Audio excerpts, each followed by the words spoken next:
This is Math 7, Chapter 10, Lesson 10.2, and it is on probability. So what I'd like you guys to do is open up your notebooks, go to the next available page, and title it Probability. And you can pause the video whenever you need to while you're taking notes in your notebook. So now underneath that title, we're going to start with a definition, and that is actually the definition of probability. And probability is a number that measures the likelihood that the event will occur. And the probability is always between 0 and 1, including 0 and 1. So 0, absolutely impossible, it will not happen, and 1 or 100% is 100% certain. So once we have that definition written down, I also would like you to copy down this likelihood chart as well. So it kind of gives us a general idea of the likelihood of an event happening, so kind of the probability there. We have 0 or 0%, which means it's impossible. Unlikely is about 25%, 1/4 or 0.25. Equally likely to happen or not happen, about 50%. And we've seen that when we were doing activities with flipping a coin, so it's equally likely to flip a heads or flip a tails. We have likely, about 75% chance, and certain, 100%. So go ahead and pause this video, copy down both the definition and the line diagram, and then we'll continue on. So we're going to do an example using the line diagram, this likelihood chart, and we're going to describe the likelihood of a certain event. So here, our first situation says there's an 80% chance of thunderstorms tomorrow.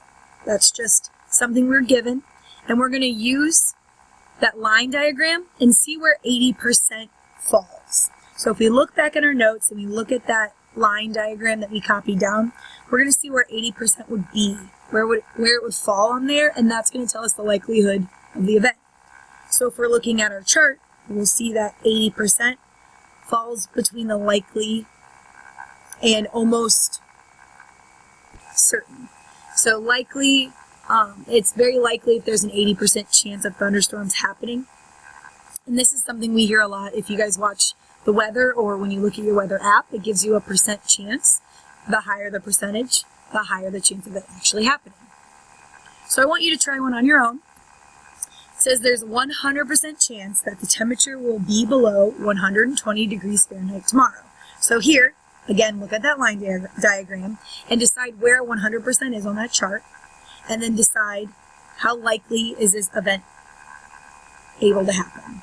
Okay, what's the likelihood of this happening? Now 100% is actually on our diagram labeled. So if you guys see that line chart, you'll see that 100% is certain. So it's definitely certain that our temperature tomorrow will be below 120 degrees Fahrenheit. Thank goodness. So we're going to continue on with our probability chapter. And it says we're going to find the probability of an event. So an actual probability. We're going to give a number, a probability of an event happening. So here our situation is you roll a number cube with sides numbered 1 through 6. What is the probability of rolling an odd number? So in order to find probability of an event, there's actually a formula. So P parentheses event, that stands for, that's an abbreviation for the probability of a certain event. So instead of the word event being there, here it could be, or here it would be rolling an odd number. So the probability of any event is the number of favorable outcomes, and if we don't remember what favorable outcomes are, we can always go back to our definitions we wrote a few days ago. But it's the number of favorable outcomes over the number of possible outcomes. So here we're going to be given, or we're going to calculate a fraction. And that fraction we're going to use to find the percentage as well. So here, we're rolling a number cube with sides 1 through 6.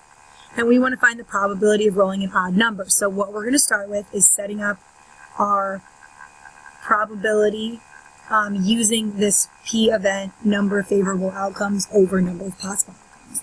So we would write down the probability of rolling an odd number, so P odd, is equal to 3 out of 6. There are 3 ways we can roll an odd number out of 6 possible outcomes because we have sides 1, 2, 3, 4, 5, and 6. Out of those 6 numbers, 3 of them are odd. which is how we get 3 out of 6. Now, because this fraction isn't in simplest form, we're going to continue on and simplify. So once we simplify, we get 1/2, which is 50%, and also it's 5/10 as a decimal. So we're going to write in all 3 forms. We're going to practice fractions, decimals, and percents, writing them in all 3 forms. So for problems like these, you're going to be given a situation. Here we were given that we were rolling a number cube. A lot of the time, like I've said before, probability, we use cards, we use pulling marbles out of bags, rolling number cubes. So that's going to be the kind of stuff we see, especially in our homework later. But make sure you do the number of favorable outcomes out of the number of possible outcomes. And here we end up getting 3 over 6, so we simplify. There are situations where you might not be able to simplify, which is fine, but I still want you to practice writing the percent and the decimal. And lastly, we have one more little section within this probability unit, and it's finding an unknown. So here, the probability that you randomly select a short straw from a group of 40 straws is 3 out of 20. How many are short straws? So hopefully you guys are following along, pausing when you need to, and writing down all of these notes in your notebook. So what we're going to start with is actually setting up a proportion. So we're given that the probability of drawing a short straw is 3 out of 20. So we're going to use that and the fact that we have 40 straws total to set up a proportion and solve for the missing value. So we know the probability is 3 out of 20, and we're going to set that equal to another proportion. Now we know that the total amount is 40 straws, so we can put 40 in the denominator here, but we don't know how many of those 40 straws are short straws. So I'm going to put an S for straws. You guys can pick any variable that you want, but I'm going to tell what my variable means. Make sure you tell me what your variable stands for. Here it means short straws. So I always want to make sure I tell everyone looking at my problem what the variable actually stands for. So here there's a few ways we can solve this. Mental math, some of us will be able to do. Some of us like to do using cross products. Also we can use like multiplication. So here, one way I could look and see, okay, getting from 20 to 40, I multiply by 2.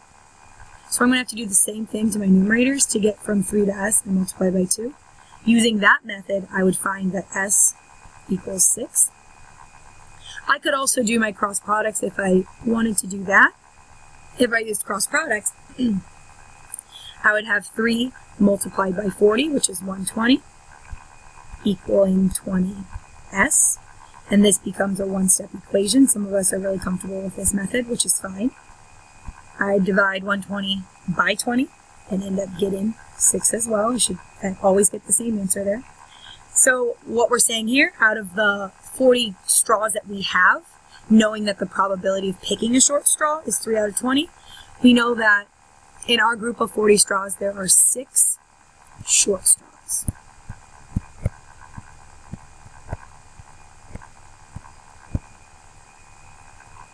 So this is just a brief video kind of summing up what probability is, and we're going to be practicing this. So if you need to rewatch any of this video while you're working on your homework, or maybe you want to take a second look at your notebook and maybe take a little bit better notes, kind of go back and make sure you have everything written down, great.